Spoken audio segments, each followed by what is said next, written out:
All right, so today we're diving into this article by Leo, and it's all about Micro Four Thirds. He asks, is it still relevant in 2025? Specifically, he's a huge fan of the Panasonic Lumix GH5. I have to admit, I'm intrigued. Yeah. We're so used to hearing bigger sensor is better, but Leo makes a compelling case for this compact system. Yeah. It's easy to get caught up in that megapixel race, but Leo's perspective is refreshing. Yeah. He's not chasing specs, he's focused on results. And what I think is really fascinating is that he actually leverages the M43 crop factor to his advantage, especially for his wildlife photography. Okay, so instead of seeing it as a limitation, he's actually using it to get closer to those hard-to-reach shots. Can you give us an example of how he does that? Sure, yeah, he talks about shooting birds in flight with a relatively compact lens. The crop factor essentially gives him that extra reach. So he doesn't need to lug around a giant telephoto lens to get those frame-filling shots. He says it's a game changer for his style of shooting. I've always struggled with heavy gear, especially when I'm out hiking or traveling. The idea of a lighter setup is really appealing. But doesn't he sacrifice image quality with a smaller sensor? That's the myth that Leo debunks. He points out that sensor technology has come a long way. In good light, he says it can be tough to tell the difference between his M43 shots and those from a full-frame camera. He even shared side-by-side comparisons in the article. It's pretty impressive. So he's getting great image quality and portability. That's a win-win in my book. But let's talk about the GH5 specifically. Why is this camera such a standout for him, even though it's not a brand new model? He calls it his trusty sidekick. And there's a story in the article that really illustrates this. He was shooting a documentary in the Amazon rainforest, and his GH5 got completely drenched in a downpour. He thought it was toast, but after drying it out, it powered right back up and worked flawlessly for the rest of the trip. Wow, that's a testament to its durability. I'm starting to see why he's so loyal to this camera. And it's not just about toughness. He raves about the GH5's video features, especially that 4K 60p recording. He uses it for everything from his YouTube content to client projects. It seems like this camera is a true hybrid workhorse. I'm curious. Does he ever feel limited by the smaller sensor, say in low-light situations? He acknowledges that full frame has an edge in extreme low light, but he's found ways to work around that. He often uses fast prime lenses like the Panasonic Leica 25mm f1.4, which he says performs incredibly well even in dimly lit scenes. That makes sense. It's all about choosing the right tools for the job and understanding the strengths of your system. But what about the lens selection overall? Does he feel limited by the options available for M43? Not at all. He actually appreciates the fact that M43 lenses tend to be smaller and lighter. He has a diverse collection, from wide angle to telephoto, and says he never feels like he's missing a shot because of a lack of lens choices. It's funny. We often focus on what a system can't do, but Leo seems to be focusing on what it can do and maximizing those strengths. I think that's a valuable lesson for any photographer. Absolutely. He even talks about how the smaller size and weight of the GH5 and its lenses allow him to be more discreet when he's shooting street photography. He blends in better and captures more candid moments because he's not carrying around a bulky setup. That's such a good point. I never thought about it that way. Sometimes less really is more. Exactly. And that brings us to another interesting aspect of Leo's approach. He talks about the M43 system's affordability compared to full frame. He says this allows him to invest more in experiences and travel, which ultimately enrich his photography. That's a really interesting perspective. Instead of pouring all his money into the latest and greatest gear, he's prioritizing the things that fuel his creativity. I like that. So he's got this compact, reliable camera that he can take anywhere, a diverse range of lenses, and he's not breaking the bank. What's not to love? Well, some might argue that he's sacrificing image quality for those advantages, but that's where his real-world experience comes in. He's not just theorizing, he's showing us through his work that M43 is capable of producing stunning images. He's walking the walk. And I think that's what makes his perspective so compelling. It's one thing to read about specs and features, but it's another to see how a photographer is actually using a system to create meaningful work. He's not just advocating for M43, he's demonstrating its potential. And I think that's what resonates with people. He's not saying it's the only way to shoot, but he's making a strong case for why it works for him. And that's what's important, right? Finding a system that fits your style, your vision, and your workflow. I'm really starting to see the appeal of this often underrated system, as Leo calls it. What else does he highlight about his experience with M43? He talks about the sense of freedom it gives him. He used to get bogged down by heavy gear, but now he feels like he can move effortlessly and really connect with his subjects. That makes total sense. Yeah. I know when I'm carrying a ton of gear, I'm so worried about my equipment that I sometimes miss the shot altogether. Exactly. He even says that shooting with a smaller, lighter system has made him a better photographer because he's more present in the moment and able to react more intuitively. Hmm.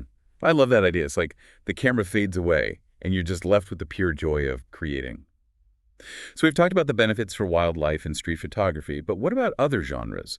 Does he use the GH5 for everything? He actually uses it for both stills and video, which is impressive. He even uses it for product photography for his brand, LensClear. He says the image quality is more than enough for his needs, and the compact size allows him to set up his shots in tight spaces. So he's really pushing the boundaries of what this camera can do. I mean, who would have thought you could use a micro four thirds camera for professional product photography? Right. It challenges the perception that M43 is only good for certain types of photography. He even uses the GH5 to film his podcast, which speaks to its versatility. That's fascinating. He's found a way to integrate this one camera into so many different aspects of his work. It seems like he's really tapped into the core philosophy of the M43 system, which is all about flexibility and efficiency. Absolutely. And that brings us to another point he emphasizes, the strong sense of community within the M43 world. He says there's a real spirit of collaboration and sharing among photographers who use this system. That's so cool. I imagine it feels less competitive and more supportive than some other photography communities. Exactly. He talks about how he's learned so much from other M43 shooters through online forums and meetups. They're always sharing tips, techniques, and even lens recommendations. It sounds like a really welcoming and encouraging environment. I think that's something a lot of photographers are looking for, that sense of belonging and camaraderie. It definitely adds another dimension to the M43 experience, and it ties back to his overall point that finding the right camera system isn't just about specs and features. It's about finding a community that aligns with your values and inspires you to grow as a photographer. That's such a powerful message. It's a reminder that photography is a journey, not a destination. And having a supportive community can make that journey so much more fulfilling. Couldn't have said it better myself, so. We've heard Leo's perspective on why he loves M43. But what about our listener? What questions should they be asking themselves as they consider this system? That's a great question. I think the first thing they should consider is what type of photography they're most passionate about. If they're constantly on the move or love to travel light, the portability of M43 could be a huge advantage. Absolutely. And they should think about their budget. M43 cameras and lenses tend to be more affordable than full-frame options, which could free up some funds for travel or other creative pursuits. That's a great point. And what about lens selection? I know some photographers worry that they'll be limited by the range of lenses available for M43. That's a valid concern. But Leo's experience suggests that it's not as big of an issue as some might think. He's managed to build a versatile collection of lenses that covers all his needs, from wide angle to telephoto. And the lenses are designed specifically for the smaller sensor size, so they tend to be more compact and lightweight. So you're not sacrificing quality or versatility with M43 lenses. That's good to know. What else should our listener keep in mind? They should think about their shooting style and how they like to interact with their camera. Leo emphasizes the GH5's intuitive button layout and how it allows him to quickly adjust settings on the fly. If they prefer a more tactile shooting experience, M43 cameras like the GH5 might be a good fit. That makes sense. It's about finding a camera that feels like an extension of your hand and your creative vision. I know for me personally, I really appreciate a camera that's easy to use and doesn't require me to constantly dig through menus to change settings. Exactly. It should feel seamless and intuitive, allowing you to focus on capturing the moment rather than fiddling with buttons and dials. And it sounds like Leo's found that sweet spot with the GH5. He really has. It seems like he's discovered a camera system that perfectly aligns with his values and his workflow. And that's the key takeaway for our listener, isn't it? It's not about finding the best camera system. It's about finding the system that's best for you. I couldn't agree more. It's about finding the tools that inspire you to create, to explore, and to tell your story in your own unique way. And for some photographers, that might mean challenging the assumptions that we have about sensor size, megapixels, and all the specs we tend to get hung up on. I'll admit, I've been guilty of that myself. Yeah. But Leo's story is a good reminder that it's not about the gear, it's about the vision. Yeah, he actually talks about how switching to M43 forced him to become a more intentional photographer. He couldn't rely on the crutch of a larger sensor for low light performance, so he had to learn to work with the available light, to really understand his camera's capabilities and to think more creatively about his compositions.